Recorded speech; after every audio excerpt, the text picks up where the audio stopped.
Hello, everyone, and welcome to my Halloween tarot party.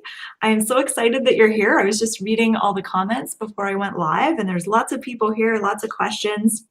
I recognize um, most. Oops, I just have to. There we go. Sorry. I had another window open on my computer. Okay. Anyways, I recognize most of the people here, not everyone, but most of you. So thank you for returning. And yeah, I'm excited to do some one card readings for you guys. So I guess if you're not familiar with who I am and you just stumbled upon this live, I'll introduce myself. So my name is Kate. I'm also known as the Daily Tarot Girl, and I run a tarot website called dailytarotgirl.com. That website is full of fun tarot learning resources. I've got tarot card spreads, I've got exercises, I've got video tutorials, tarot meanings, all of it on my site. So if you haven't checked out my site before, make sure that you do. And I've been reading tarot for probably over 10 years now. Yeah, definitely over 10 years now. I'm not sure exactly how long I've been reading, but for a while. And I read professionally as well as just for myself. And I also teach tarot. So I teach a number of tarot courses, and tarot is a big passion of mine. And Halloween is probably my favorite time of year to do a tarot reading. I always do a reading for myself on Halloween evening. And I kind of see Halloween as being similar in a way to like my birthday and New Year's Eve. I find it's a nice time to kind of have a bit of a reset and start fresh, make some new goals and kind of envision, what I want to put my time into moving forward. So that's one of the reasons why I love doing a reading on Halloween. And I also feel like Halloween, there's just this sort of magic-y feeling in the air, like it smells nice outside, it's starting to get chilly. And I just love this time of year. So in the comment section, I want to know what Halloween means to you. Like, is it a time of year that you really like? And do you have any tarot reading rituals that you like to do on Halloween? All right, so I'm just going to read some of the comments here.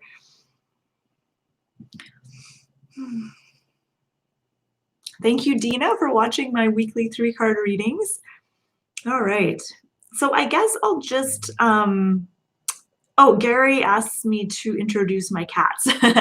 So my cats are sleeping right now, and there's no way I'm going to wake them up because right before I was getting set up for this, my girl kitty Merlina was going bananas, shrieking in the background, wanting attention. Now she's settled down, so I don't want to disturb her.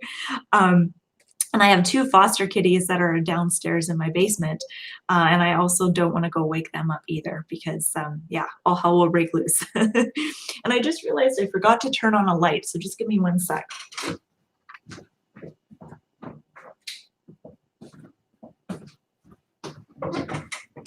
All right. Okay, so I'm using the Everyday Witch Tarot, which I think is an appropriate tarot deck for Halloween time. I use this deck all year round though, but it's a good Halloween one as well. Oh, Karen asked, what type of reading do you do for yourself on Halloween? It's different each time. I have a Halloween spread that I sometimes use. Sometimes I'll do kind of like my New Year's spread, but I'll just sort of change it up a little bit so it's more Halloween-y, not so much New Year's. But I usually like to do a 9-card spread for myself, and I use a slightly different spread every time. All right, so I've shuffled my deck, shuffled my cards, and I'm just going to catch up on some of these comments.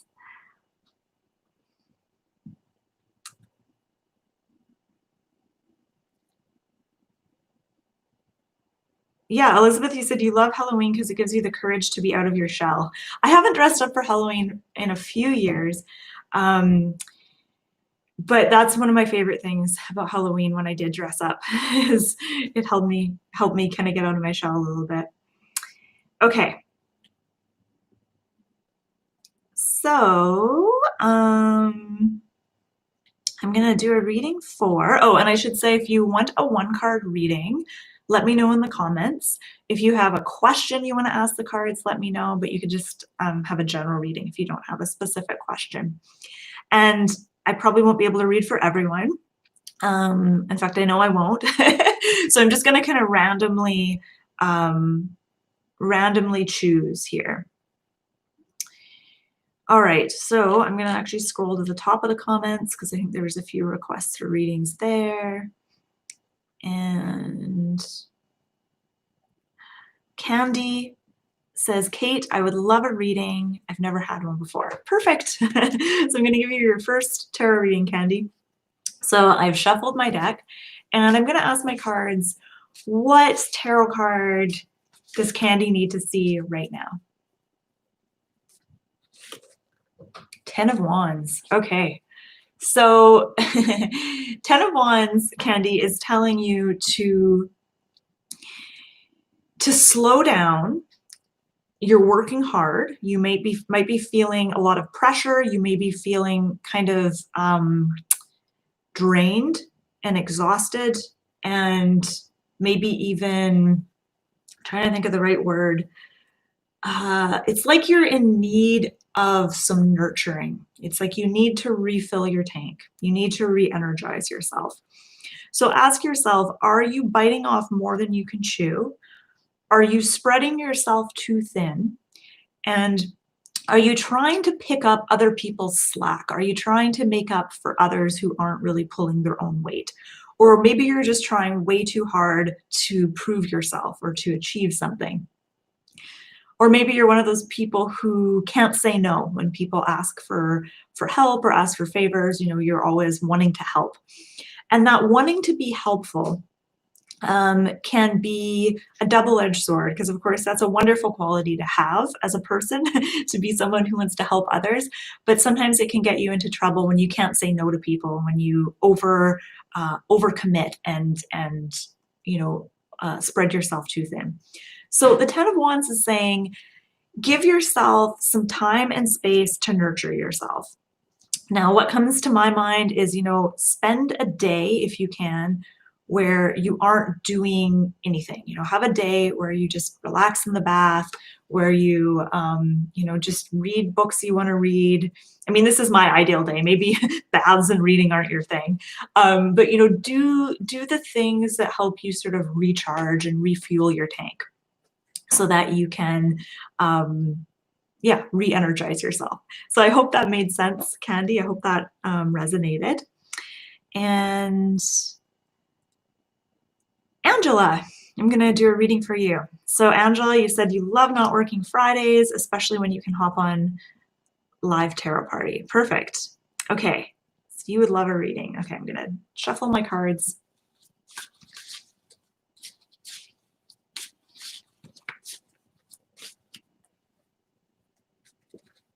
Okay, what card does Angela need to see right now? Ace of Wands. Perfect. Okay. So the Ace of Wands, I love this card. I get excited whenever an ace comes up, because with an ace, there is this fresh energy. There's this new beginning. And the Ace of Wands is really a creative card, and it's that creative buzz you get when you have a new idea. And I don't know about anyone else here, but I go through phases where I'll be in like a creative mode where I'll be getting all these great ideas, and then it goes. Then I'll go, you know, maybe many months without being very creative or having any good ideas. And so the Ace of Wands shows, Angela, that this is a time for you to really nurture that creative side of yourself and to pay attention to the creative ideas that you have. Ace of Wands encourages you to start a new project, particularly a creative project, particularly things like writing, music, art, even maybe studying herbs or aromatherapy or something like that. Anything that sparks your creative spirit. So Ace of Wands is really saying, pay attention to those ideas and don't be afraid to start a new project. I'm just gonna turn my light down. I got a new light ring, and I find it's just super bright and it like blinds me when it's shining on my face. All right. Okay, so I'm just gonna scroll down and read some of the comments here.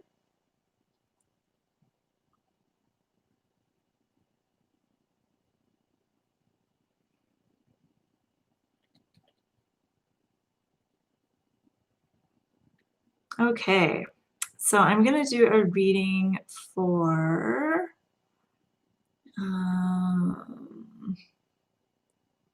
Bernadette, and Bernadette would love a reading about career. Okay, perfect. So let's draw a card for you, Bernadette, and see what the Everyday Witch Tarot has to tell you about your career. Okay.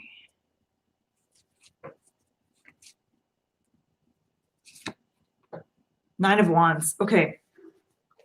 Nine of Wands, in a way, it's kind of similar to the Ten of Wands energy in that the Nine of Wands shows a woman who is kind of burnt out, who's made a lot of attempts that maybe have gone awry, and it's like she's waiting for the next battle.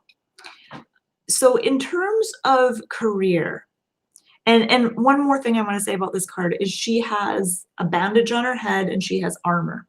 So there's a part of you, when it comes to your career, there's a part of you that is somewhat guarded. And when we think of career, your career is basically, the whole idea of career is it's your life's work. It's, how you interface with the rest of the world, how you make your money. And it's different for everyone because some of us will have jobs that we don't really care about. And then the important stuff that we care about, we may not make money from, but that's, an important thing. And it feels like, and I don't know where you are on that spectrum, Bernadette, if your career and your job has always been something that has been near and dear to you and has had meaning, or if it's been, just a means of supporting yourself and not necessarily something that's brought you a lot of satisfaction. But the Nine of Wands is saying, don't let the past dictate the future, which is tricky sometimes to let go of some of your wounds and things that you've acquired from past experiences. But Nine of Wands is a card that really encourages you to heal from any past disappointment, any past any failures, any negative experiences related to career. Basically to do whatever healing work you need to do to let go and move forward. And I think once you do that healing work, you're going to see new opportunities come to light. All right.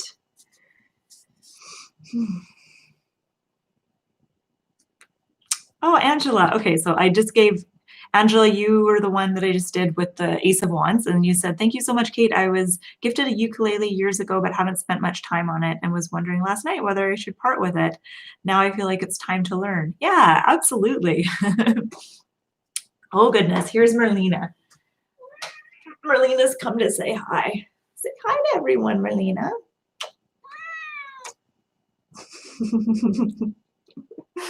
You're so pretty. Oh. Okay. Unfortunately, she's woken from her nap. So hopefully she doesn't start whining. She's a very, very vocal kitty. All right. So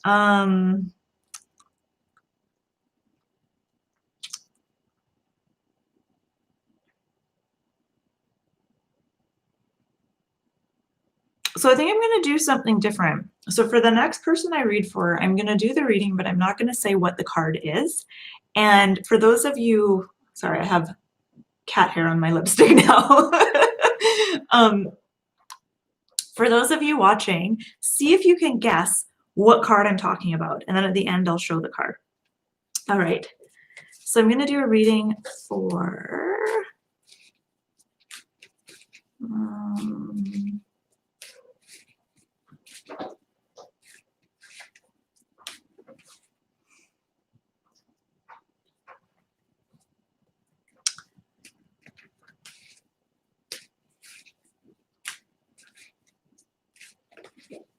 all right, so I'm gonna do a reading for, let's see. I'll do one for Lally Villa. So Lally, I hope you're still watching. I'm gonna draw a card for you. What card does Lally need to see right now? All right, now remember, I'm not gonna show the card yet. I'm gonna talk about it and then see if you guys can guess what card I'm talking about. All right, Lally. Okay, there's, it almost feels like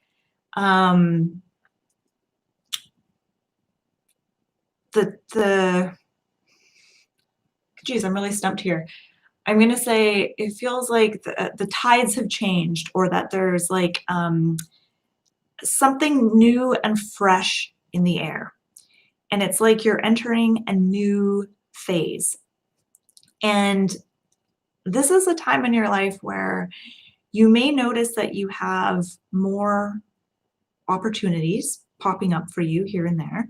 But more than anything is the opportunity to take action, to really kind of take the bull by the horns and really go for something that maybe you've been kind of pondering and thinking about for a while. Now is the time to really take action on that and really go for it.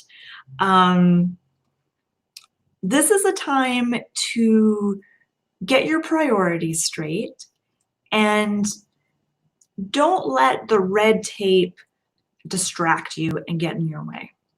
So this is a time to really cut through all the things that in the past may have distracted you. This might even be your inner voice. Like sometimes we want to do something, we want to take on a project, but then a little voice in the back of our mind's like, yeah, but then you're gonna have to do this and blah, blah, blah, blah. And then you kind of talk yourself out of it. So I'm gonna show the card. First of all, does anyone know what card this is that I'm talking about? Okay, people are saying, oh, Ace of Swords, Wendy Norton. Ace of Swords. Yep, Ace of Swords. Good guess. There was a few other guesses with aces. Really good. And then there's some Knight of Swords. Yeah, that's pretty close. Yeah. All right. Okay, so let's do another one like that because that's kind of fun. All right, so Linda says, I'm a newbie and this would be my first reading as well.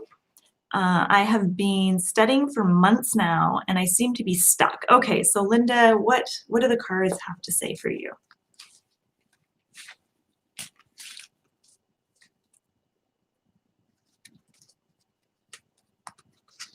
All right. Okay, so again, I'm going to show the card at the end and see if you guys know what card I'm talking about. All right.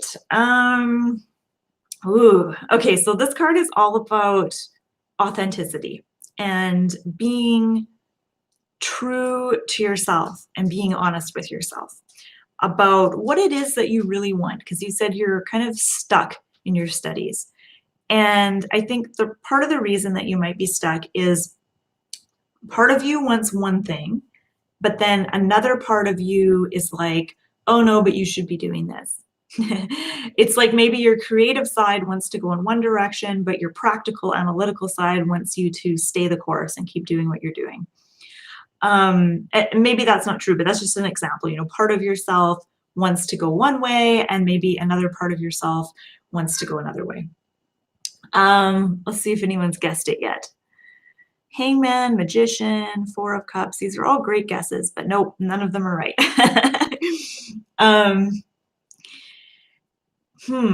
So my advice to you, and I think part of this is that there's other people in your life that have certain expectations of you.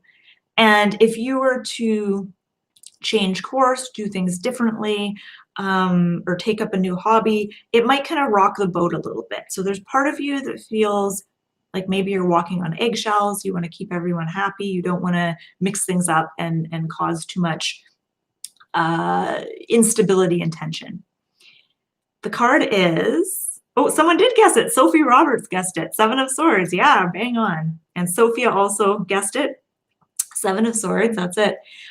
So with the Seven of Swords, this is about being honest with yourself about what you really, really want. And ask yourself, what is important to me? What do I really want? Why am I going to school? Why am I taking this? Because maybe you've lost sight of your why, of your whole reason for doing this course or this degree in the first place. So really get clear on what your why is, why you're doing this, and what is important to you. And I think that's going to help you get unstuck. All right.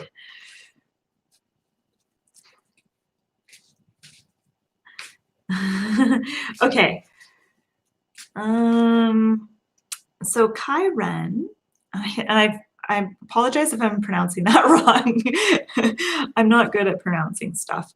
So Kyren asks, can I get a current relationship reading? Long distance, so current pandemic makes things tricky.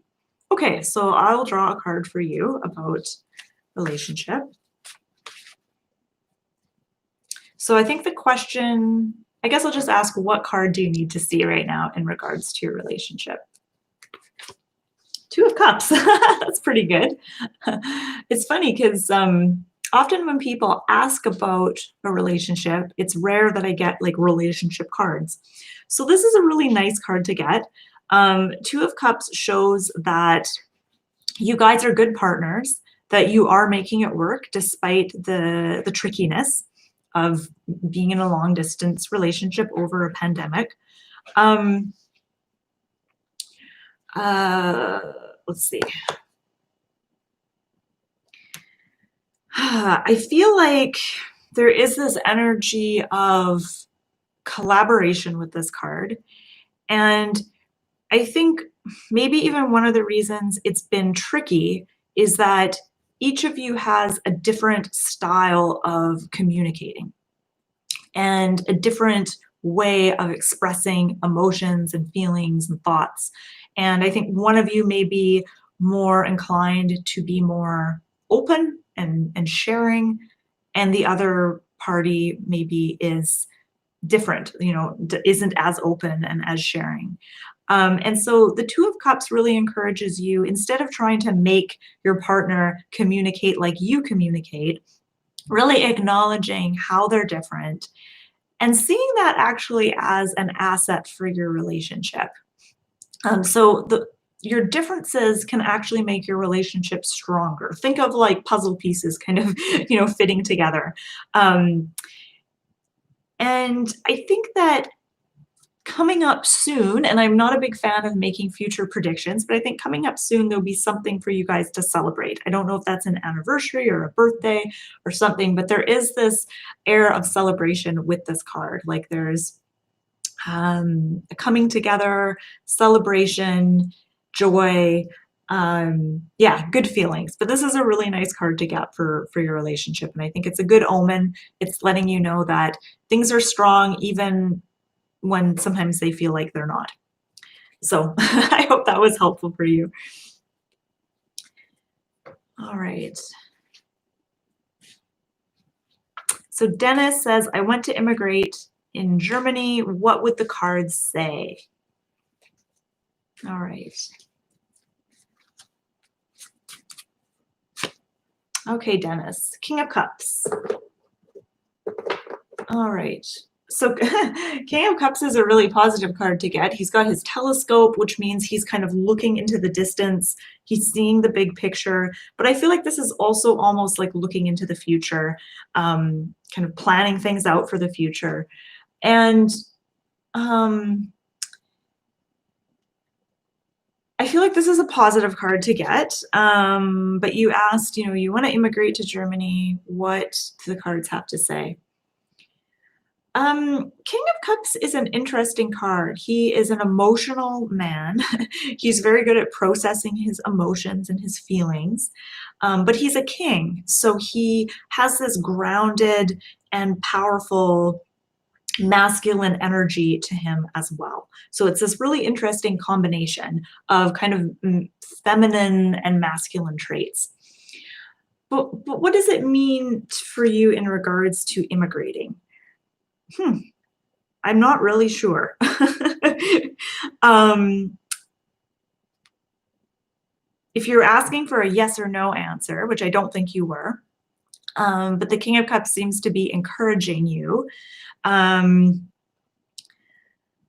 There's also this symbol of a cat catching a fish, which I think is interesting, a dolphin jumping out of the water. All of these symbols are kind of symbolizing you getting what you're going after.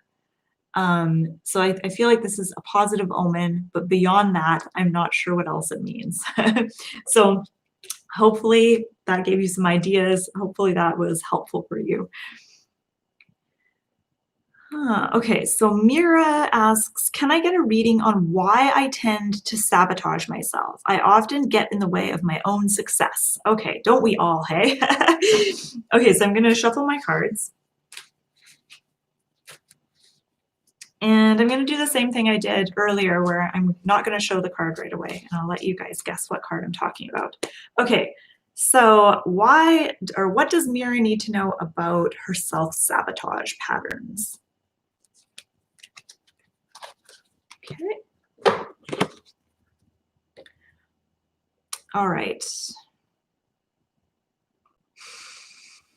The most important thing that you need to know about this is how important it is to remain centered and grounded within yourself, no matter what is going on. So throughout your life, there's going to be periods of success and achievement and periods of failure where not much is happening. There's going to be busy times, there's going to be quiet times, there's going to be happy times, sad times, etc. And the most important thing that you can do is find a way to stay centered within yourself, to hold on to yourself, to hold on to your center, despite what is going on. Now, this doesn't mean that no matter what's going on, that you have to be like the same emotion. It's not like you got to be even keel no matter what's going on, but that when things get tough, or even when things get exciting and successful and busy, you still know who you are. You don't lose yourself. You don't get pulled along with all the mayhem and chaos. You're still grounded. I'm just going to see if anyone's guessed what card I'm talking about. The Hermit. Oh, that's a good guess. Okay, good. Someone did guess it. Aha, it's Sophie, the Wheel of Fortune. So yeah, the most important thing you can do, I think part of the reason you sabotage yourself when you start to get close to success is that maybe you're used to not being successful, and so the idea of being successful actually feels chaotic and not safe. And so if you had a way to ground yourself and feel centered and safe, even when you're experiencing success, then I don't think you will be afraid of it. You won't sabotage it. Because I think part of the reason why we sabotage ourselves often is for comfort, which I know sounds weird, but because, moving past our limits and progressing can sometimes feel ungrounded. It can sometimes feel uncomfortable and not familiar. Now, the little pointy thing is on the house. I don't know if you guys can see that, but it's on the piece of pie on the wheel that has a house in it. And your home is your grounding base.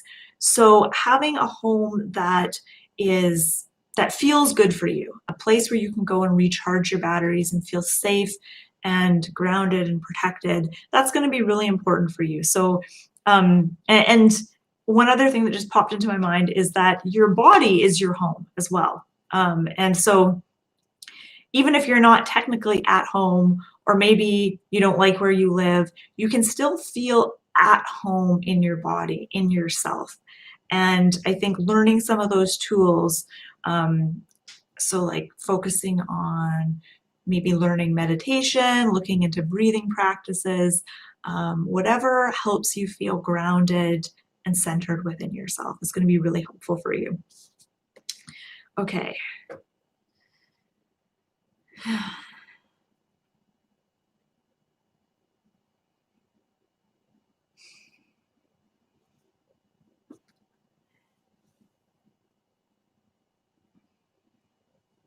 Yeah, Sophie, good for you. Twice in a row now, you guessed the card. I'm really impressed. Okay, so Isa says, there's so much uncertainty in my love life right now. Everything is on pause and stuck. I'd really like to hear something about it. Okay, Isa, so I'm gonna shuffle the deck.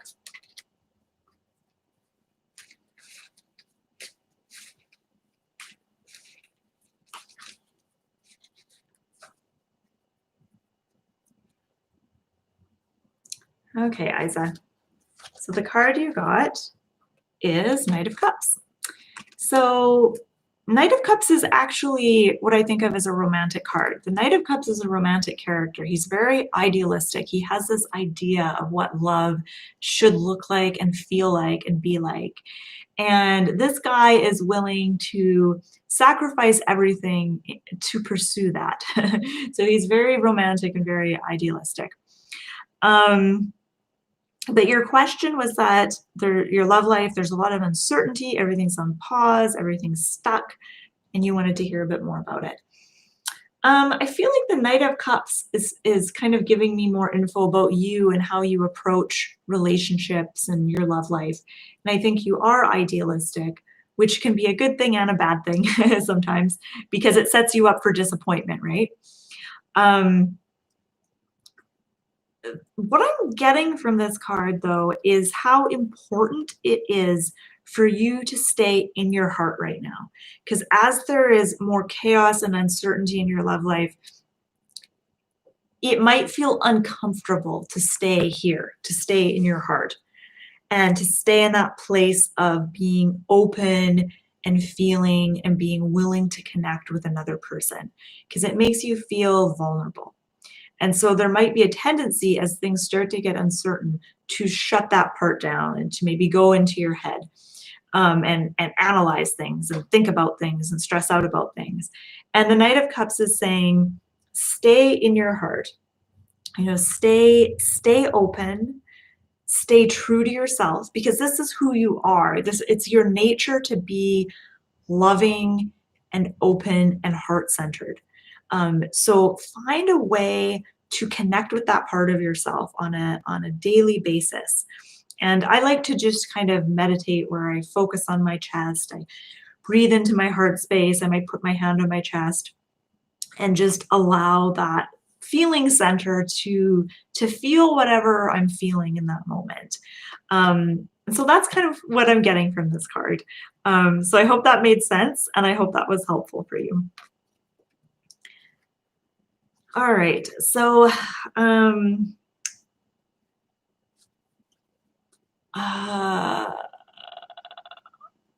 let's take a quick break. I'm going to do a general reading for everyone here. So I'm going to shuffle my deck again, and I'm going to pull a card, and I'm going to ask, what do we need to know right now as Halloween approaches and as we move into November?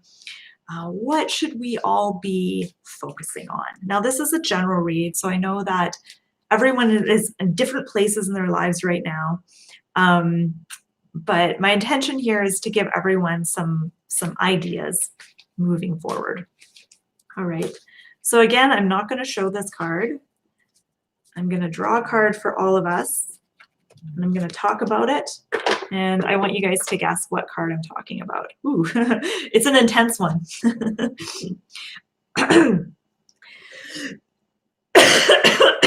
Excuse me. Well, I have a coughing fit. Okay, so yeah, this card has me all choked up. It's a really intense card.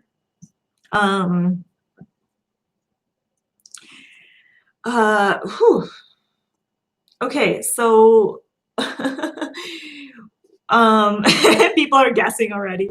Judgment. It's not judgment. Um, Now is a good time to cut some cords. So there are things that we are all still energetically attached to that are dragging us down in some way, or just affecting our lives in some way. So these are things that we have, for the most part, let go of. It could be relationships from the past. It could be past traumas or hurts or disappointments or failures, events, expectations. Uh, yeah, some of you guys have guessed it already. I won't tell you yet what it is. So it's time to, so what I was saying is there's things that we've let go of for the most part, but there's still this like energetic cord that is tying you to that thing. And so this is the kind of thing where, and I'll give an example. So let's say you had a relationship that ended years ago and you really have let it go, you've moved on, but every time you think of that person, you get angry or you feel deep pain or whatever, or you get pissed off or whatever. It's because you haven't 100% let go of that. There's still that energetic cord kind of tying you there. And sometimes that's okay. Like sometimes that energetic cord may remain for a lifetime. Don't beat yourself up about it. But the more things that we are still emotionally kind of invested in, it takes energy to maintain that, even if we don't realize it. And so by finally releasing those cords, letting that go, we re-energize ourselves, and we can really come home to ourselves and free up a lot of energetic stuff, or energy, basically free up a lot of personal energy that we didn't even know was invested in, that thing. So the card is death. So that's one interpretation of this card, is that now is a good time to kind of take a little bit of an inventory. Is there anything that you're still holding on to? I have something that I want to let fully put to bed. And it's a friendship that kind of ended, and I never really understood why. And it's always bothered me because I didn't know why. And whenever I think about that, I don't feel sadness, I don't feel anger, but I just feel utter confusion. And I do have some bad feelings about it. And so I want to be able to kind of release that. How I'm going to do that, I'm not sure. And that's the tricky part, is that in order to release those, energetic cords, sometimes we have to really get creative and think outside the box. It may be something like writing a letter to that person and not sending it, but just getting it out on the page, maybe burning that piece of paper afterwards. It could be, doing a tarot reading about it, journaling about it. There's so many other ways to release that cord. But those are just the ones that popped into my head. Now, the other interpretation of this card, which might make sense to some of you who didn't relate to the first thing I said, is as one door closes, another door opens. And so I feel like right now, and seasonally, this is a time where things are dying. Plants in the garden are dying, the leaves on the trees are falling. Things are getting ready for winter. So a door is closing. And when one door closes, another door opens. And I always see winter as this wonderful time to go inward, because in the spring, summer, and even for the first part of the fall, there's so much that needs to be done in the yard with the garden. And, I'm outside more often, and there's just seems like there's more stuff going on. Winter comes, and suddenly I have more free time. There's not as much yard work. I actually don't do a lot of yard work. My husband does most of it. But, it seems like there's just more time freed up in the winter time for me. And so that is my time to kind of go inward and also watch some really trashy TV, and read trashy books and stuff like that. So yeah, so that's another message of this card is, as one door closes, another door opens. Yeah. Yeah, rainy nights, you said you love winter too. You're a hermit spirit. I'm definitely a hermit spirit for sure. Yeah, as soon as the cold, rainy months set in, I'm just kind of in my element. I love that.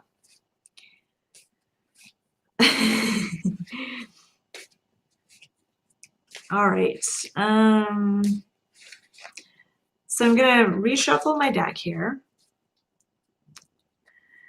And I'm gonna do a reading for Lisa B. I'd love a general reading, Lisa. Oh, there's two Lisa B's. There's Lisa Brown and Lisa Blanton. Okay, so I'm gonna do this one for Lisa Blanton. Oh, but first I'm gonna answer Lisa's question. So the other Lisa, right above this one, says, a person in my house does not like me doing tarot or anything like it. Should I give up learning tarot, put it on hold for peace with this person? No, no, Lisa. I think that you should just do tarot in private. So I don't know what the living situation is, if this is like a parent, a sibling, a roommate, a romantic partner. But no matter who you live with, even if it's like a spouse, you should be able to have private time and private space where you can go into another room away from that person and do whatever it is you do. So whether that's when that person's away at work or in the evenings or whenever, but you should be able to set that boundary and say, I'm doing private stuff, whether you can say you're journaling or whatever you're doing, and that you don't want to be disturbed. And I think that's probably the solution to that. I would, if someone's really disturbed by you reading tarot, then I wouldn't, if you want to live with that person, I wouldn't read tarot in front of them or leave your decks lying around where they can see them. Just keep that stuff private and do it privately. I don't think though that if you're living with someone that they have the right to dictate what you do in private. They may not like what you do in private, but at a certain level, they have to respect your privacy. So that's my advice. Okay, so now the other Lisa B. I'm going to give you a general reading. All right. Okay, so what card does Lisa need to see right now? And we have the Chariot. All right. So the Chariot is a major arcana card, and this is an exciting card. And it shows that you have the energy, the get up and go to really move yourself forward. But you need to get clear on where it is you want to go and what is important to you. And sometimes you also need to get clear on any misgivings or fears that you might have in regards to moving forward and going in a particular direction. So the woman on the Chariot, she's raring to go, but she's at a crossroads and she's trying to decide what direction to go in. And her problem isn't that she lacks energy or know-how or spirit or any of that. It's that she is a little unsure about what path to take. So I don't know, Lisa, if that resonates for you. But one way to choose a path is to spend some time with yourself and really get clear on basically what's important to you, what your values are, what's important to you. And I think that is going to help you decide where to put your energy next. Okay. So a question I have for you guys, do you have a favorite Halloween-y tarot deck? Not necessarily a Halloween-themed tarot deck, but a tarot deck that just kind of reminds you of Halloween and has those kind of Halloween vibes. Let me know in the comment section. I know there is a Halloween tarot, which I don't have yet, but I want to get. I like the Everyday Witch Tarot. I think that's a good Halloween one. I also have the Dark Mansion Tarot, which I think is a good Halloween deck. Oh, and you know what deck's really cool?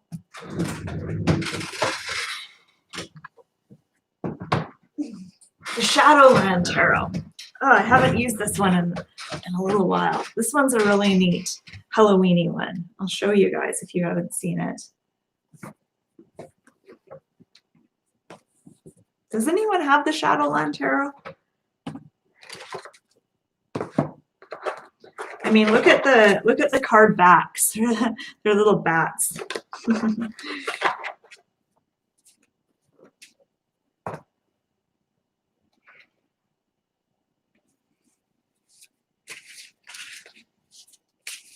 So I'll just show you some of the cards here. Oops. Eight of Swords. Here's the Chariot. There's all kinds of little monsters and creatures on this deck.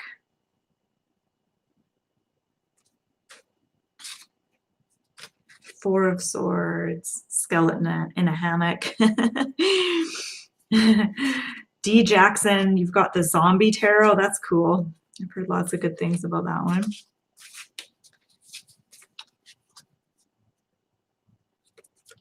Oh yeah, the Dark Wood Tarot. That one looks really cool. I have that one in my Amazon cart. The World. Okay. So I think I'll try this one out for the next reading. I'm just going to shuffle these cards. All right, so who would like me to draw one card? Let me know in the comment section.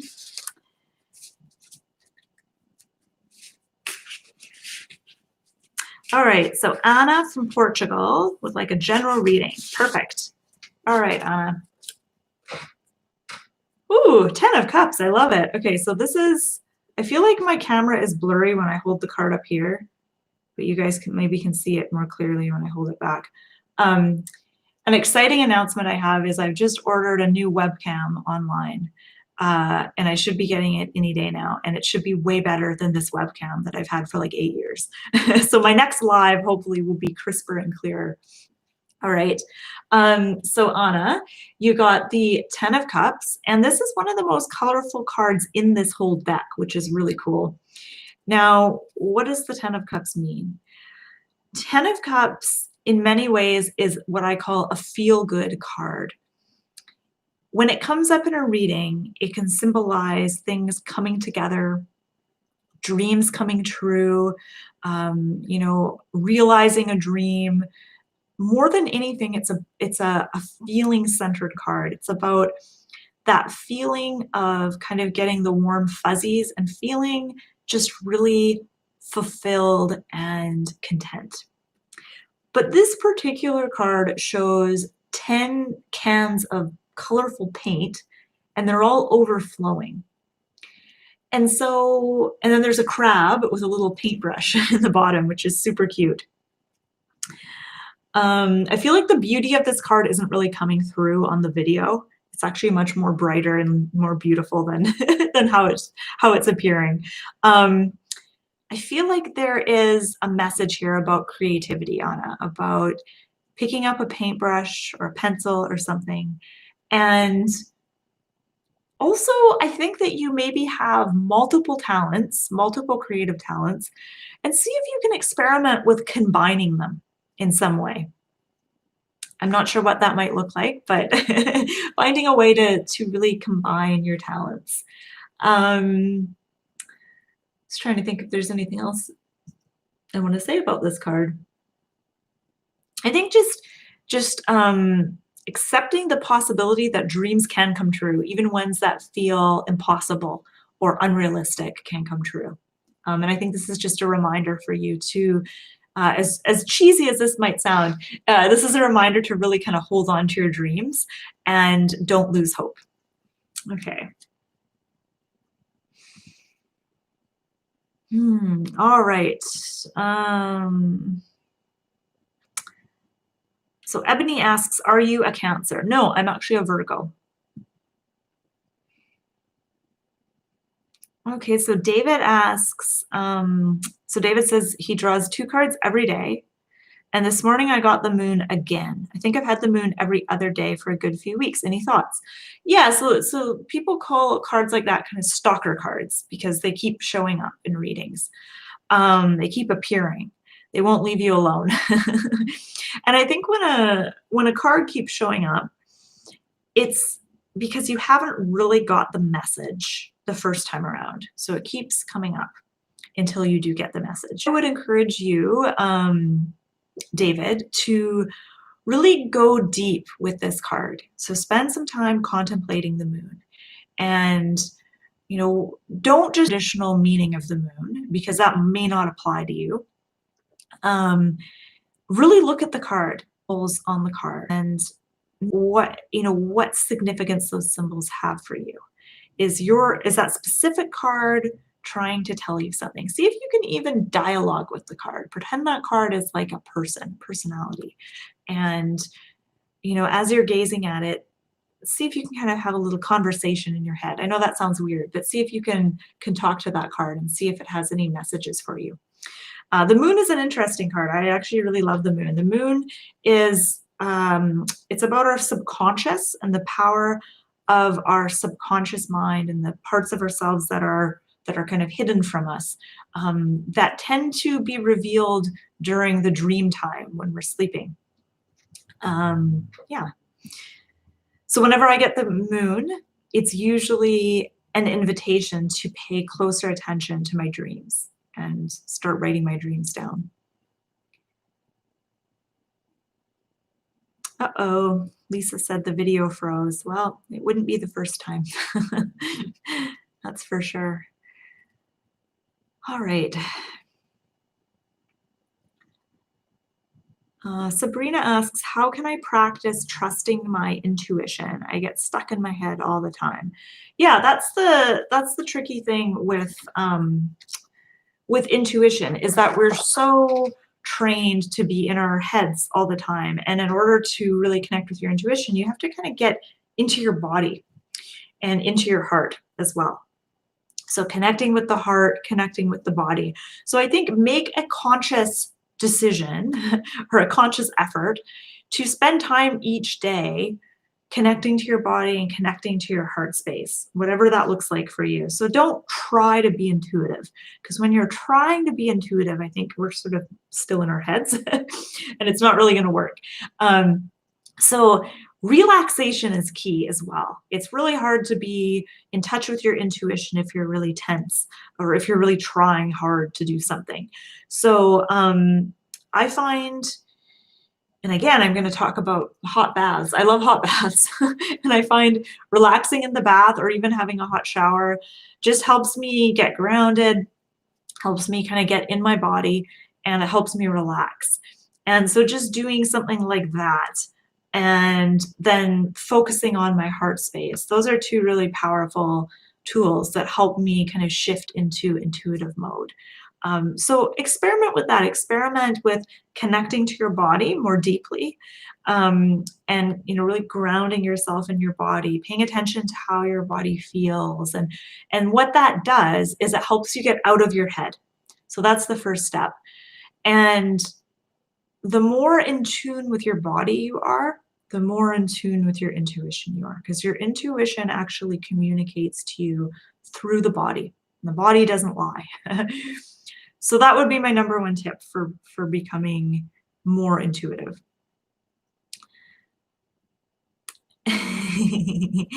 Eucalyptus hot bath. That sounds nice. I usually do a mix. My favorite mix of essential oils is ylang ylang, vanilla, and patchouli, and sometimes cedarwood as well. I love that mix.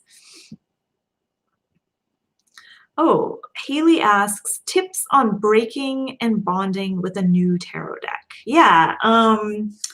Okay, so one of the best ways to bond with a new deck is to simply spend time looking at the cards, like not necessarily doing a reading, but just, going through the deck, gazing at each card, contemplating each card, just noticing, how the creator of that particular deck has depicted each card and paying attention to the little details on the cards. So just spending time to kind of get to know the deck. That's my number one tip on breaking in a deck, and it does take a bit of time. Some other tips are to sleep with the cards, on your nightstand or under your pillow, though I've never I've never actually put a deck under my pillow. um, meditating with the cards too, that's where you can kind of energetically connect with them. So just sitting, holding the cards in your hands. Um, and then people like to sage their cards as well. That's kind of how you clear the deck. But just spending time with your cards and looking at them and getting to know them is probably the most powerful way to break in a deck and to bond with it. Okay, Hannah asks, can you show us the packaging for the Witch Tarot and more of the artwork? Yeah, so I'll show you some of the cards. This is the Everyday Witch Tarot.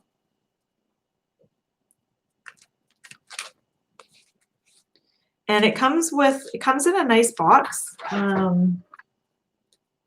think it's on my shelf. Yeah, here it is.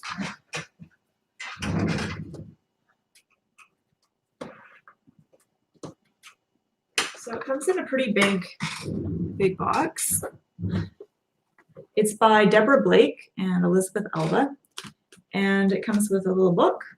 And actually the book is quite extensive. It's not just a little book, it's a pretty big book. And it's full color, which is nice. And there's lots of good info in the book. It's a well-written, enjoyable book too. Yeah, highly recommend it. It's a great deck.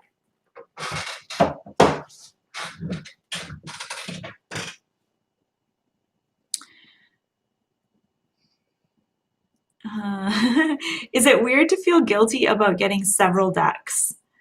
Guess I'm feeling guilty because I haven't used or bonded with them.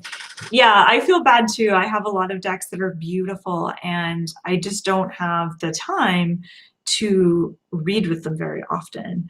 And I tend to gravitate. I have a couple of decks that I tend to gravitate to. The Everyday Witch Tarot is definitely one of them. And yeah, I feel kind of bad too when I'm going through my decks. I'm like, oh, I haven't used this one in the last year. And it's like such a good deck. All right. Haley Matthews, could you pull a card for me? Yes. All right, so shuffle my deck again. And I'll pull a card for you. So what card does Haley need to see right now? Hanged Man. All right. Okay, so the Hanged Man is actually a very spiritual card, Haley. It's a card of surrender. And there may be times in your life, and maybe right now is one of them, where you feel like things are kind of out of your control. And I think all of us kind of feel like that right now in a certain sense with the pandemic. Like just last night I was thinking like, oh, I really want to start a book club. And I was like, oh, like a live, like not an online book club, but that might be fun too, but like a live book club. And I was like, oh, I guess I can't for like the foreseeable future. And I think that's frustrating right now. And so there's these times in your life, right now probably being one of them, where you feel like you don't have a lot of control over things. And so whenever that happens, it's an opportunity to go inward. And the Hanged Man cannot change his circumstance, but he can change his response and reaction to his circumstances. So he can change the way that he experiences something. So you can experience something as a problem, or you could experience it as an opportunity. You could experience it as both of those things, a problem and an opportunity. Like right now with this pandemic, it's a problem for me that I can't go out and socialize like I used to. It's also an opportunity for me to focus on other things. So it's both of those things. But the Hangman is saying that sort of the key to your sanity and well-being right now is to pay attention to your inner landscape, which is, how you experience yourself from the inside, your inner thoughts, your feelings, your relationship to yourself. All of that stuff, that inner landscape is so important because there's times in our life where we need to focus on the outer landscape, like our career, money, family, stuff, house and home, that kind of stuff. And then there's times when we really need to focus on our inner life, which is often represented by the hermit, not the hangman. And yeah, and I think that right now is the time for you to really strengthen the kind of relationship you have with yourself and really nurture that. So yeah, I hope that made sense. Okay, so I think what I'll do right now is I'll just take a quick break from the readings. I'll answer a couple questions, and then I'll do a couple more readings, and then I'll call it a day. Yeah, and Lisa says about the hangman, it's about taking a different perspective on your problem because he's hanging upside down. So he's seeing the world from a totally different perspective. And when we look at things from a different perspective, we notice things that we didn't notice before. We see things differently.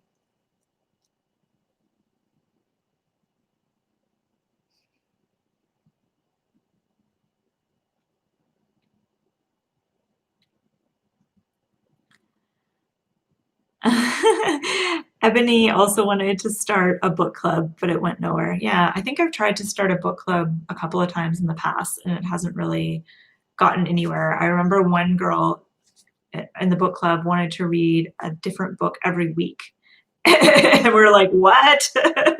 Like, who reads that fast? And then there was like disagreements about what kinds of books we should read. Some people wanted to only read like well-written books, and then some of us didn't. So I'd still like to do a book club though.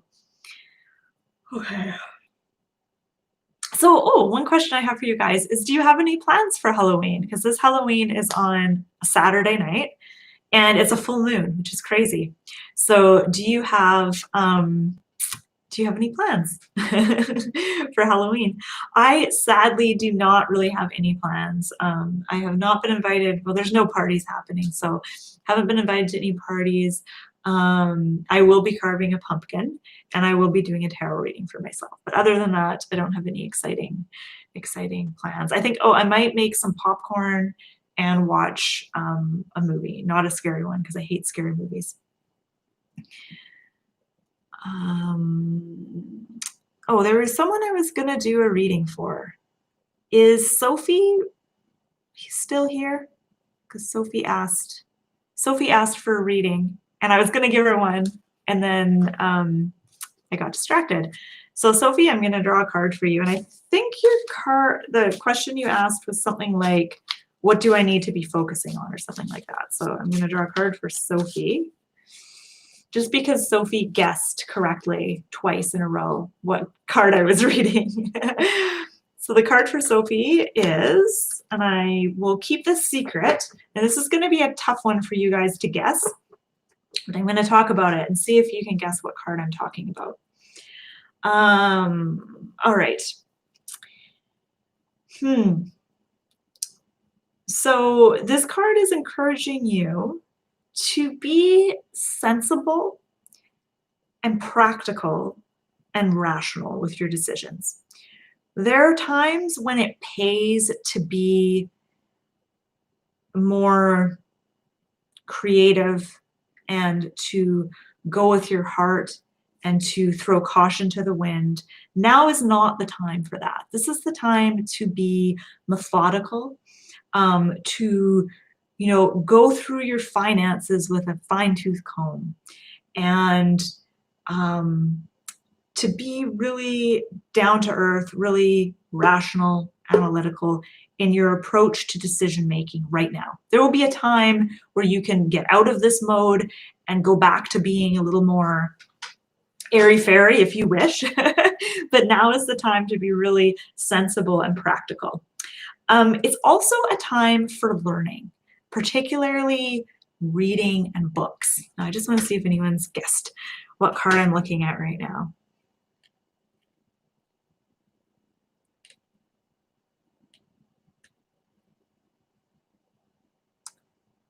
Oh, you guys are so close. Yes. David and Kyron are correct. it is the King of Swords.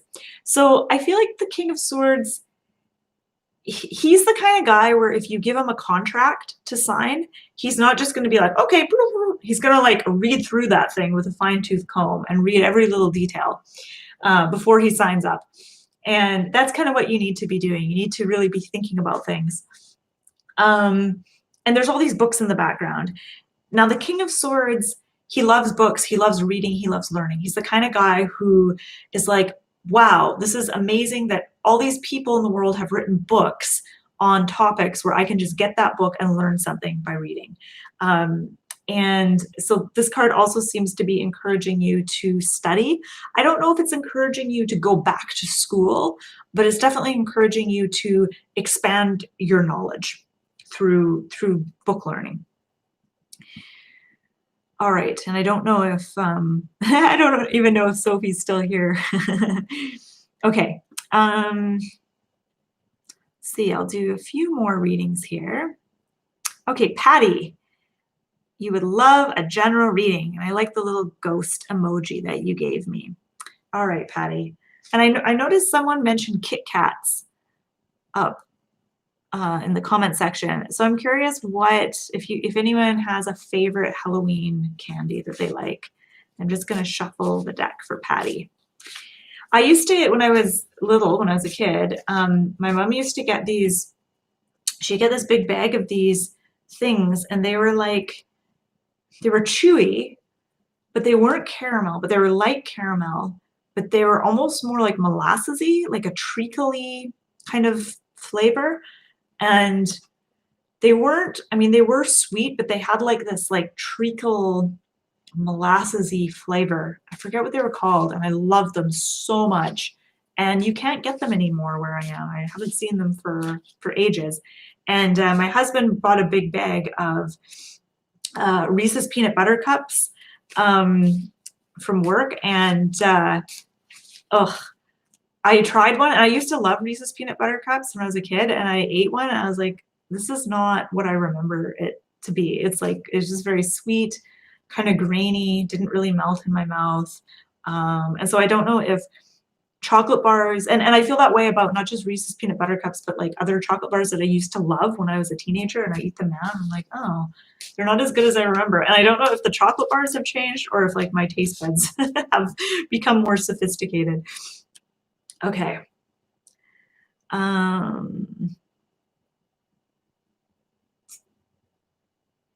Naomi, you said Reese's peanut butter cups. Yeah, they used to be my absolute favorite, actually. Peanut butter, I love peanut buttery things. Okay, so card for Patty. Patty, you got the Six of Wands. All right, so Six of Wands is a card of success. So if you are working on a project right now, working really hard, this is a really good card to get because it's saying, hang in there, you're going to be successful. There's a few other things about this card, though.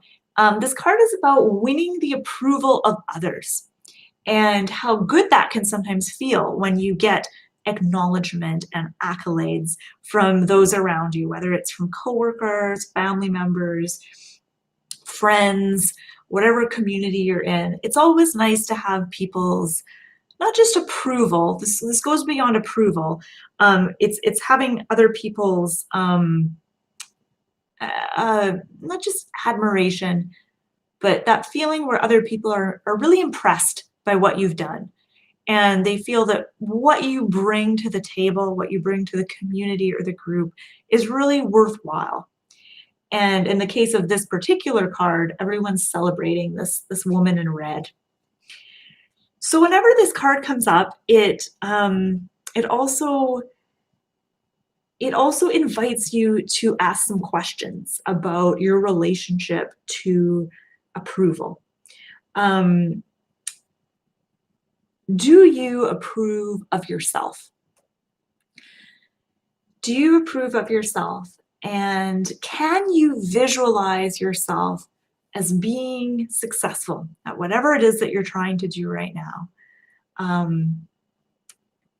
If you can visualize yourself succeeding and really see yourself successful, that's going to be really helpful for you. And this may not relate to any specific thing that you're working on. This may just be more general and vague in nature. But the message with the Six of Wands is always to get comfortable seeing yourself as successful and start approving of yourself.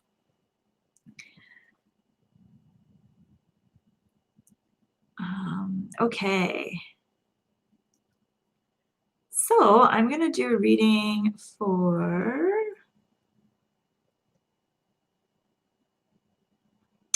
David. David asks, any chance of a card for me? Yes. General reading. Oh, and you're worried it's going to be the moon. Well, let's see. I'm going to shuffle my deck.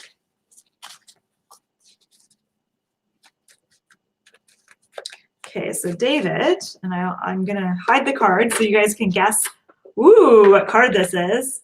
And David, you're going to love this card. I will say off the bat, it's not the moon, but the moon is in this card. It's making a prominent appearance. So that might give you guys a bit of a hint. Okay, so the message here is really about, it's about celebrating. It's about having fun. It's about not taking things too seriously and really reconnecting with your sense of humor. If you've lost it, maybe you haven't. And the message is saying, don't take life so seriously. And that's sometimes hard to do. Your sense of humor is what's going to be most valuable to you right now. And connecting with other people who are similarly kind of fun, like-minded is also going to be important, whether you're connecting with them, you know, in person or online or talking on the phone or whatever. There's something for you to celebrate here. Now, this could be something specific, like a birthday, an anniversary, an achievement, a marriage, birth of a child, whatever. But it's also about just celebrating life. You don't need to wait for a reason to celebrate. This is about celebrating life right now and just being in the moment. So let's see if anyone guessed this card. Yes. Oh, geez, half of you guessed it. Yeah, 3 of cards, exactly, or three of cups. And see, the moon is right here. So that's really interesting. They're dancing underneath the moonlight. They're conspiring in the darkness. So there's a couple things I want to point out here that I think are interesting on this card. The women's feet are in the water. The water can be a symbol for the subconscious. So think of how things under this, think of being like on a boat on a lake. There's this whole other world underwater that you get to experience if you go scuba diving or put on a snorkel mask. There's this whole other world under the surface of the water. But if you're sitting on a boat on top of the water, you're not aware of it. And our subconscious is kind of like that. We can dive down into the depths of our subconscious. We do this every night when we sleep. And you can do it through meditation, hypnosis, journaling, artwork. Sometimes, you know, there's different ways of exploring our subconscious, because your subconscious isn't your unconscious. You're somewhat conscious of your subconscious. So I think that's kind of interesting. And that's what I was talking about when I was talking about the moon being a symbol for connecting with your subconscious. Yeah, okay. All right, so I've got time to answer a couple of questions if anyone has any kind of general tarot related questions for me, and I have time to do a couple of more tarot readings for you guys. You guys have been a really fun group, and I'm curious, how did you find out about this tarot reading party? Was it through my email newsletter? Was it through YouTube? Was it through Facebook? How did you find out about it? Oh, and no, Debbie, I wasn't thinking of Werther's Originals. These candies were super chewy, like they were really, really chewy, and they'd really stick to your teeth. And they had a very strong molassesy type flavor to them.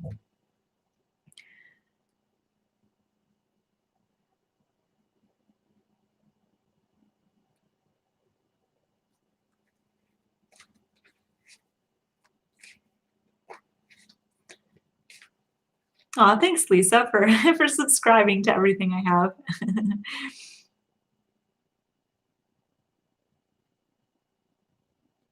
Oh, good, good. Looks like lots of you found out through YouTube. That's great. Okay.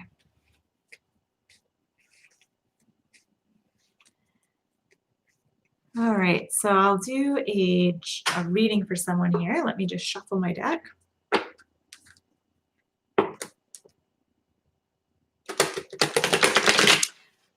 Okay, so question here. Should you be rested and energized to do a good tarot reading versus after a long day at work? Um, there's two schools of thought on that. So I've done readings when I've been well rested that have been really good and some haven't been good. And I've done readings when I've been exhausted, which have been great, and some of them haven't been great. So sometimes when you're tired and exhausted, the rational part of your mind kind of starts to go, and sometimes your intuition can come forward even more strongly. So that's a plus to sometimes doing a reading when you're kind of exhausted. But you also need your brain to make sense of the cards and communicate what you're getting in a understandable way. And so if you're really tired, sometimes that's a struggle and it cannot be very enjoyable. So I prefer to be well rested when I do my readings. I prefer to have energy and be rested. But having said that, I have done readings when I've been tired, and it's not that reading the cards is more difficult, because it isn't. It's what's a challenge is communicating what I'm seeing in the cards. So if I do a tarot reading and I'm feeling just, worn out, I'll struggle to find the right words. I'll know what I want to say, but I'm not sure how to say it. And that can be really frustrating. Oh, this is a good one. What makes a good reading for you as opposed to a not so good one? So a reading that's not good would be a reading that is just super, a real downer, a real negative one that has no real solutions. But even a reading that's really positive and uplifting can be not a great reading if there's nothing that I can take away from that reading and use in my practical life. So if I go and get a reading and someone's just like, wow, everything's great, your life's on track, everything's gonna work out for you, et cetera, then that feels like a waste of time reading. I mean, it might lift my spirits for a moment, but that doesn't give me anything practical that I can work with later on down the road. I love readings where the reader gives me some suggestions and ideas of things that I can do to help with whatever it was that I was asking about. So I think for me, that's what makes a reading really good, is how useful is it? How practical is it in my day-to-day life? Um, Also, a reading that just really um, sums up how I'm feeling can give me that sense of almost being heard and seen. And so in that sense, a reading like that maybe doesn't give me any specific things to do later on, but I feel heard and seen, and I feel validated by the reading, if that makes sense. So those are good readings. A poor reading is a reading where you feel the opposite of validated, where the reader, it feels like they're reading for someone else entirely, and you're like, oh, this person is just not tuning into my energy. I don't know who they're reading for. None of this really feels right or makes sense. And they might be saying really great, helpful things, but if you feel like they're reading for someone else, then it's not a good reading. Yeah. Okay. Okay. So, thank you, Keto MP. So you have a question. I like this question. How to read and connect the different suits. So Keto says to it's hard to read and connect the suits. So there's 4 suits in a tarot deck. There is, sorry, I'm just, as I'm answering this question, I'm reading some of the comments. Um, okay, so how to read and connect the 4 suits. So there's 4 suits in a tarot deck. There's the suit of Pentacles, Swords, Cups, and Wands. Now, if you struggle with the suits and with connecting the suits and stuff like that, take a moment, get your tarot deck out, separate all the minor arcana cards from each suit and lay them out, ace to number 10. So there's like a big line of each suit. And spend some time just gazing at each suit. And sometimes it's helpful to kind of compare and contrast suits just so you get kind of a feel for each suit. Now, each suit represents a different element. So, for example, suit of cups is water. It also symbolizes the emotions, feelings, relationships. So that suit tends to govern that area of our lives. Suit of pentacles is physical. It represents earth. And so it has to do with the more down-to-earth, practical, physical things in our lives, like money, health, the body, things like that. So getting a sense of what each suit represents and getting a feel for that suit, and then looking at your cards and seeing how that energy is represented in the suit. So for example, suit of cups is about feelings, emotions, relationships. So look at through your suit of cups, look at each card and look how each card kind of speaks to that area of feeling and relationships. And that is how you start to really get to know the cards. And once you get to know each suit, then you will not have difficulty reading the suits and combining them and things like that. Yeah, I hope that made sense. All right. So Judy Jameson, you said, can Veronica read for me? Oh my goodness. And I just remembered today's Friday and I didn't write a Veronica. I've forgotten to do my Veronica posts for the last 2 weeks. And I'm sorry for all of you who like my Veronica column. So for those of you who don't know, Veronica is my alter ego. She's my evil twin. And every Friday she takes over my tarot blog and does a reading. And I've been really bad with my Veronica posts lately and I've forgotten the last 2 weeks.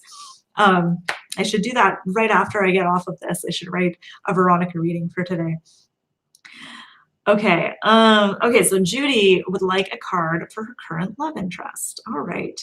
So I'm gonna draw a card for Judy.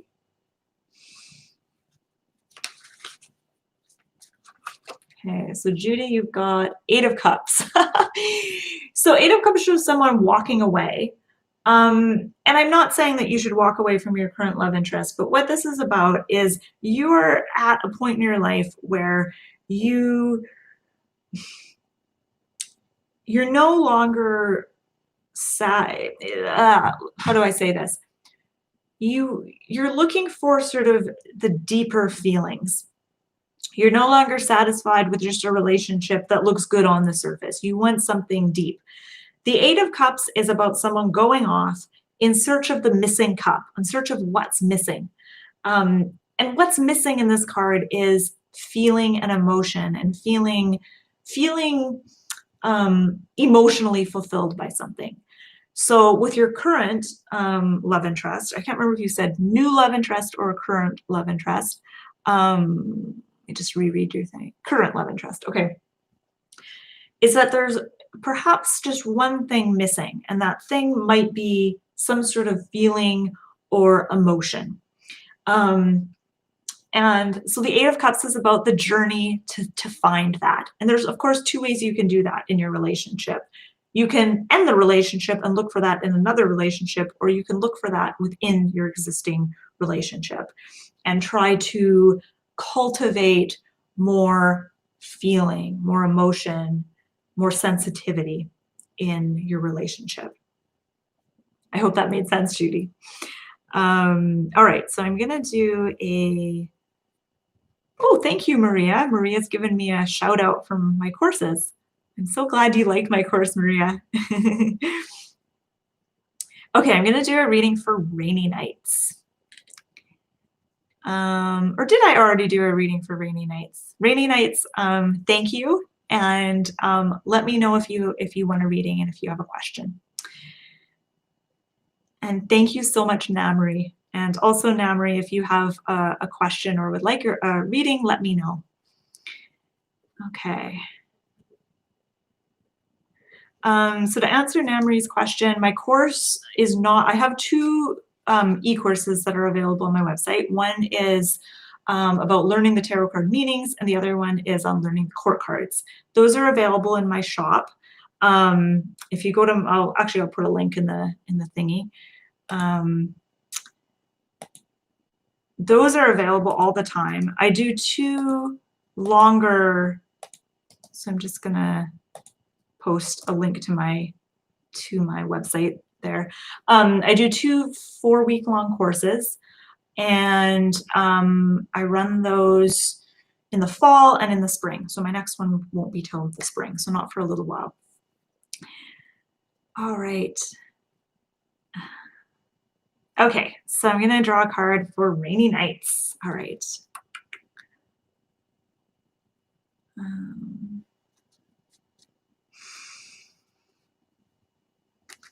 Okay, card is 7 of Cups. All right.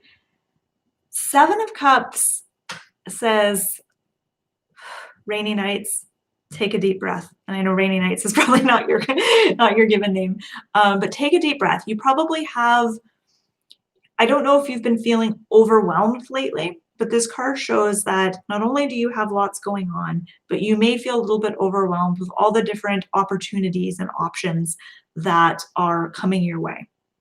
So you may be struggling with what to focus on, because it seems like there's many different things that you could be focusing on. There's many things that want your time and your energy right now.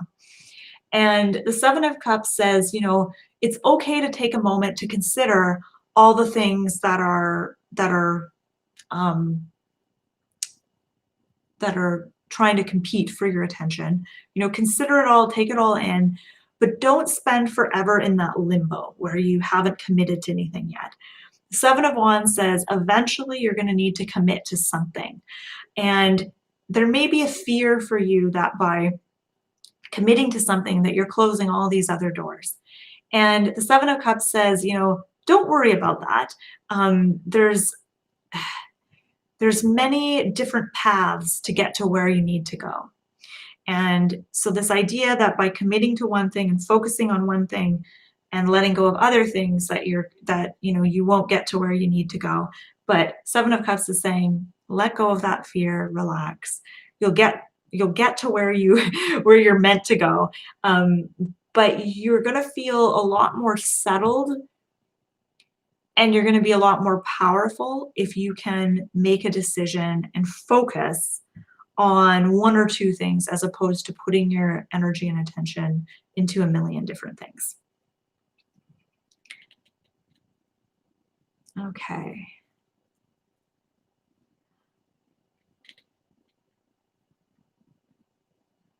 All right, so next I'm going to do a reading for let's see. I'm going to do a reading for Namri. Okay. So what card does Namri need to see?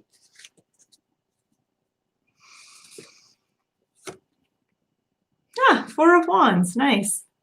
Okay. Everyone's been getting some really good cards here. That's nice to see. Okay. 4 of Wands. Ooh. This is a card of, in a way, it's a card of coming together and celebration, but it's also a card of community and making community connections. And I think that right now it's important for you to kind of find your tribe, to find your community. You have something special to bring to your community. Now, whether this is the community that you live in, whether this is your family, or whether this is like an online community or something like that, or your workplace, whatever it is, you are an important and integral part of that. And you have something special that you bring to the table. And I think it's just sort of telling you that, because maybe you didn't know that or you hadn't thought about it. The other thing I get with this card is celebration and the importance of celebrating things with others, because that is what builds community in many ways. So, and I feel like this is the third time I've said this in this live event, but there might be something coming up for you, like a birthday, an anniversary, or a wedding, or something that needs to be that begs to be celebrated. And yeah, it's just encouraging you along those lines. Okay.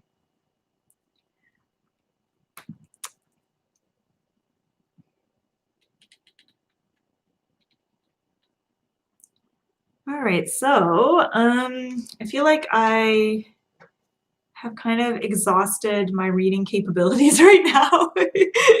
And it's 1:32 where I am. So I'm just going to answer a couple of general questions that people have asked, and then I will pack it up. And I apologize to everyone who I didn't read for. I know there's quite a few of you that would like a reading, didn't get a reading, and I'm sorry. I would read for everyone if I had, limitless energy, but I don't. Okay.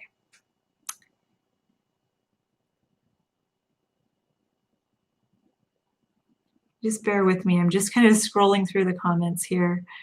Um, how do you help clients form a good question to ask in a reading?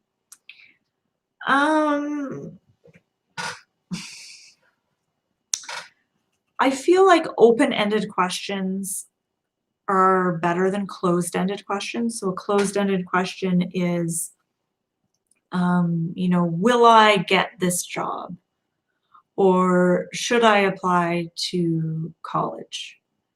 That's a close-ended. It's kind of like a yes/no sort of question. An open-ended question is not a yes/no type question. It's open-ended. So a question like, what do I need to know about my upcoming trip? That's an open-ended question. So there's a lot you can explore there. So a question that's open-ended is usually going to lead to a more interesting reading than a closed-ended question. So that's my tip for for asking good questions.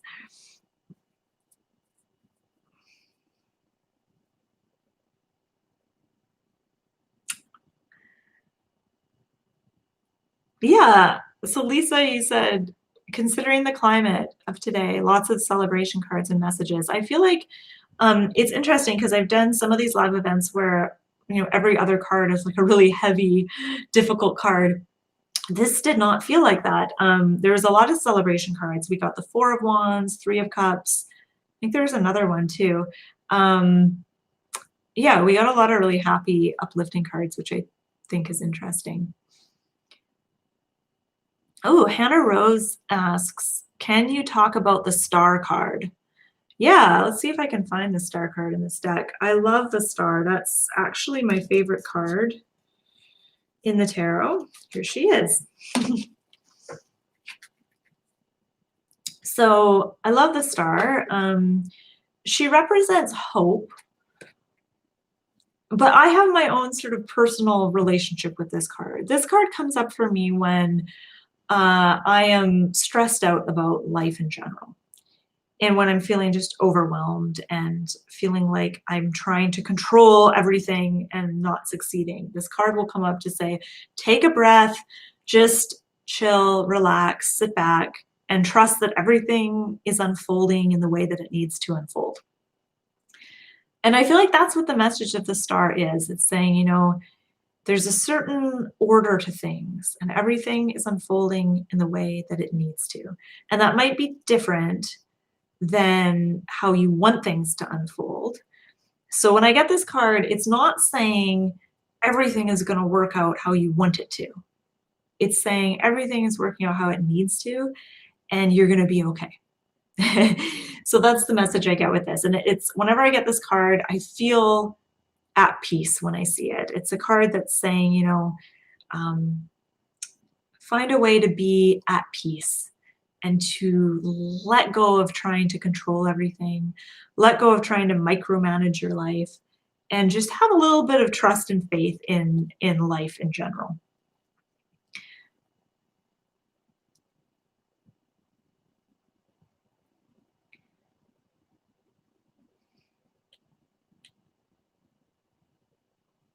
Okay, so Namri asks, how do you turn a closed question into an open-ended question?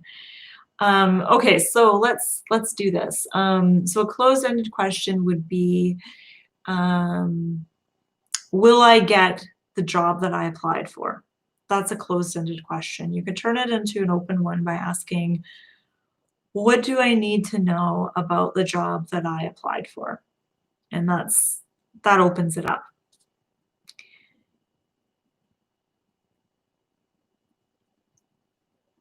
Is there a certain card combination which you always pay special attention to? Um, no, but what I pay more attention to is repeating images and symbols on the cards. So I'll give you an example here. I'm just going to go through my deck looking for looking for that. So let's say the moon shows up in two cards. I pay attention to that combination because there's something that those two have in common. Or let's say here we have two of pentacles. She's balanced on a teeter-totter. Let's say I also get the temperance card, which is also about balance, which shows in this deck, it shows a woman standing on one leg. Then I would say, oh, this is an interesting combination because both of these are about balance. So I pay attention to that more than the actual cards. So the symbols and what's going on the cards.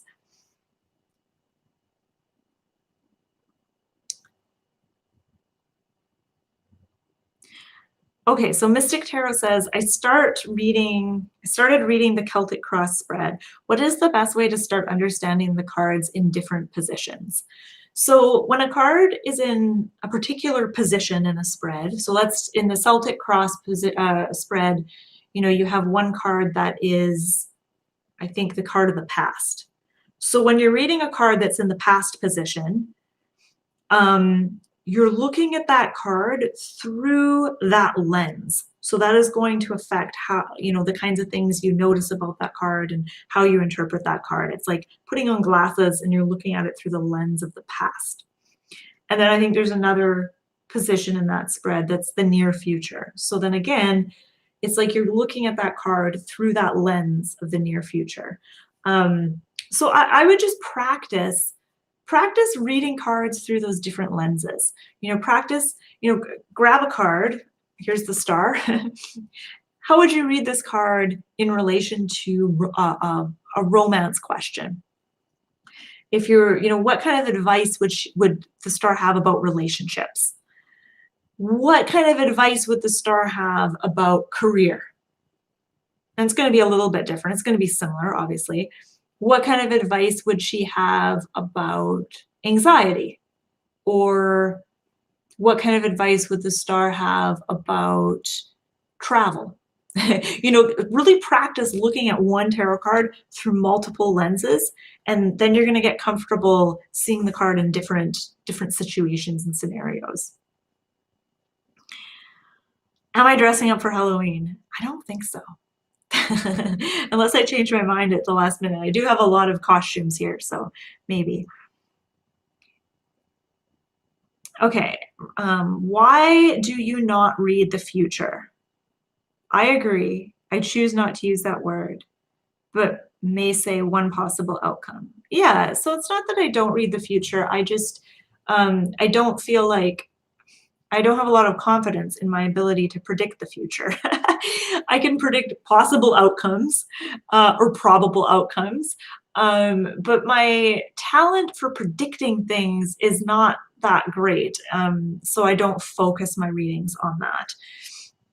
I also feel like I want my readings that I give people, including the readings I give myself, to be helpful. And I don't find predictive readings to be super helpful most of the time. There's definitely some exceptions, but that's kind of part of the reason I don't do the predictive reading so much is because I don't find them particularly empowering. Um, like I said, there's exceptions, but I don't find them as useful as other kinds of readings where, that are not fixated on the future.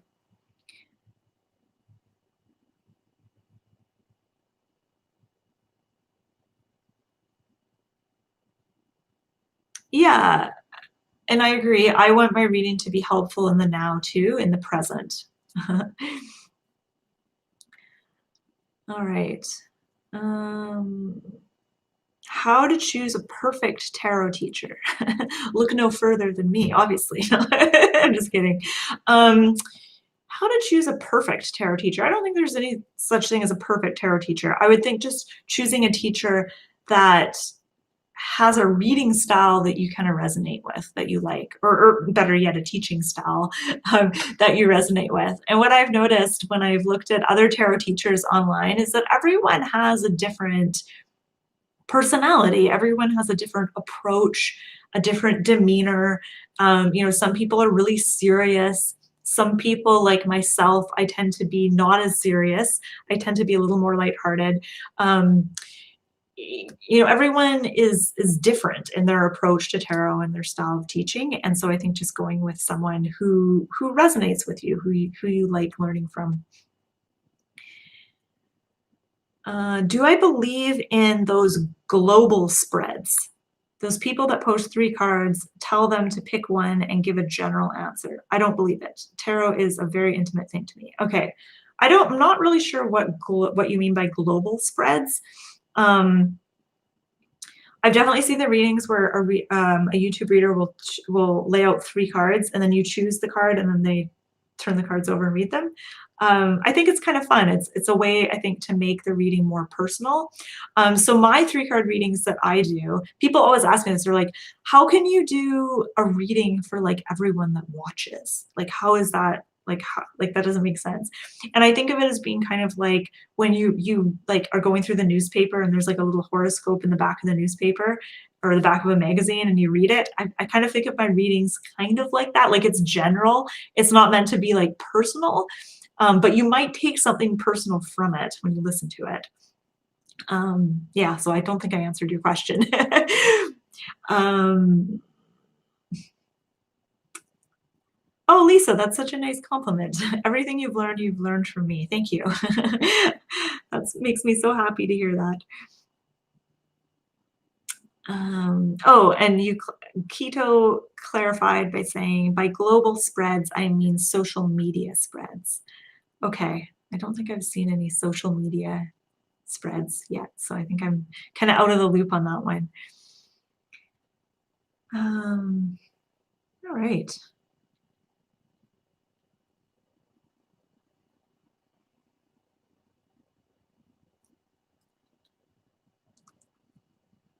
All right, so I think I'm going to, I answer one more question before wrapping things up. Can tarot be learned, and can I become successful without taking any course, just learning on YouTube? So yes, tarot can be learned. I remember when I first heard about tarot, I thought it was something that you had to like be born into a family where everyone knew how to read tarot. I didn't know that like any person could just like get a book and and learn tarot. So yeah, anyone can learn tarot. Not everyone is going to be good at it. Kind of like sports. Not everyone is a born athlete, right? Some people are just going to be better at things than others, even if you do the same amount of coursework. Um, but can you become successful without taking any course? So here is a confession. I've never taken a tarot. Well, okay, I've taken tarot courses now, but when I was learning tarot, I didn't take any tarot courses. When I was learning tarot, the internet was still kind of new. I don't know if there even was tarot courses available at that time. It was well over 10 years ago, which isn't really that long ago, but like I don't think there was any online tarot courses at that time. I never even thought of looking, I never even thought of like Googling tarot, which is really weird. So my tarot learning consisted entirely of books and trial and error and just like practicing. So that's how I learned tarot. I know there was someone teaching a tarot course in my town that I lived in at that time, and I couldn't take it because I worked. The time that the class happened was in the evenings. I worked evenings, so I couldn't take it, and I was really disappointed. Um, but you don't have to take an official course to become a tarot reader. You certainly could learn tarot from watching YouTube videos or, in my case, reading books. But before you become a professional or before you become a really good tarot reader, that requires a lot of practice and a lot of time practicing with your cards.